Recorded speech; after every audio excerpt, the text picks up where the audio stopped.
રાજકોટ મહાનગરપાલિકા દ્વારા સ્વચ્છ ભારત મિશન હેઠળ પ્લાસ્ટિક પ્રદૂષણ નાબૂદ કરવા માય થેલી કાર્યક્રમ આયોજન કરવામાં આવ્યું છે, જેમાં સખી મંડળની બહેનો દ્વારા જૂના કપડામાંથી આકર્ષક કપડાની થેલીઓ સ્થળ પર જ વિનામૂલ્યે બનાવી આપવામાં આવે છે.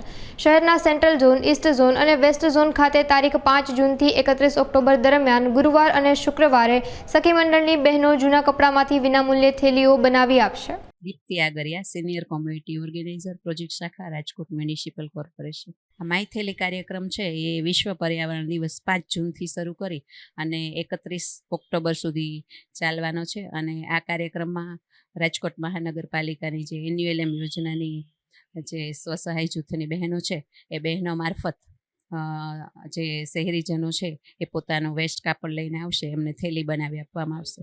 અત્યારે આપણે 6 સ્થળ ઉપર આ માય થેલી કાર્યક્રમ શરૂ છે, જેમાં સેન્ટ્રલ ઝોન ખાતે 2 ward, central zone, west zone અને ઈસ્ટ ઝોનની આપણી ઝોનલ ઓફિસ અને સેન્ટ્રલ ઝોન ખાતે વોર્ડ નંબર 17 ની ઓફિસ, વેસ્ટ ઝોન ખાતે નાનામાં મલ્ટી એક્ટિવિટી સેન્ટર અને ઈસ્ટ ઝોન ખાતે વોર્ડ નંબર 4ની ઓફિસ ખાતે કાર્યરત છે. મહિલાઓ માય થેલી કાર્યક્રમનું નામ છે અને નાગરિકોને થેલી એમના વેસ્ટ કાપડમાંથી બનાવી આપે છે અને પર્યાવરણ માટે પ્લાસ્ટિકનો ઉપયોગ ન કરે અને પર્યાવરણને બચાવે એ માટે કાપડની થેલીનો વધુને વધુ ઉપયોગ કરે એવો અમારી બહેનોનો ઉદ્દેશ છે. મહિલાઓને સરકારશ્રીના નિયમ અનુસાર જે મિનિમમ દૈનિક વેજ છે, સખી મંડળની જે બહેનો સિલાઈ કામ કરી આપશે થેલી, અને દર મહિનાના ગુરુવાર અને શુક્રવાર 2 દિવસો 31 ઓક્ટોબર સુધી આ જે ઇવેન્ટ છે એ ચલાવવાની છે અને એમને દૈનિક મિનિમમ વેજ અમે આપવાના છીએ.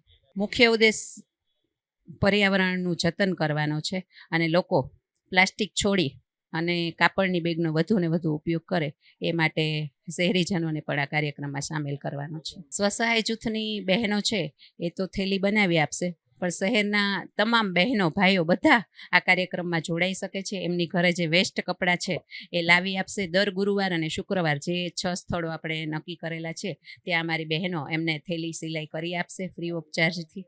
એના માટે અમે વર્તમાનપત્ર, મીડિયા અને શહેરના રાજમાર્ગો ઉપર જે LED છે એના માધ્યમથી પણ પ્રચાર પ્રસાર કર્યો છે. અત્યારે દરેક ઝોનલ કચેરીમાં જે લાભાર્થીઓ આવે છે એને પણ અમારા સ્ટાફ મારફત આ બાબતે જાગૃતિ કરવામાં આવે છે.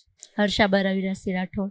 આમાં અમે એટલે જોડાયા છીએ કે આ બહારના લોકો જે પ્લાસ્ટિકની થેલીનો ઉપયોગ કરે છે એ બંધ કરવા માટે અમે આ કપડાની થેલીનો ઉપયોગ કરવા માટેનું કરીએ છીએ. એટલે આ માય થેલી એના માટે જ અમે બધું કર્યું છે કે માણસો આ બધું બંધ કરે, અને એટલે બધું અમે બધું ફ્રીમાં કરી દઈએ છીએ. એટલે આ લોકોને કહેવાનું એમ છે કે પ્લાસ્ટિકની થેલી તમે બંધ કરો અને આ કપડાની થેલીનો યુઝ કરો, અને અમે તમને બધું ફ્રીમાં કરી દઈશું. અને અમે દર ગુરુવારે શુક્રવારે અહીંયા જ હોય છે. તમે ઘરેથી કપડાં લઈ આવજો ના, અમે તમને એની થેલી બનાવી દઈશું. હા, વેસ્ટમાંથી બેસ્ટ, કે આ બધું પ્રદૂષણ બધું બંધ થાય એના માટે જાનવરને બહુ બધી તકલીફ પડે છે. આ બધું પ્લાસ્ટિકની થેલીઓથી રસ્તા પર પડી હોય ને બધું મોઢામાં નાખે, એટલે આ બધું કપડાની થેલીનો અમે પ્રચાર કરીએ છીએ. હા, મહિલાઓ માટે આ બહુ જ સરસ છે કે આ બધું ઘરમાં તમે આ બધી થેલી યુઝ કરો બધી, આ બધું સરસ કામ છે આ બધું.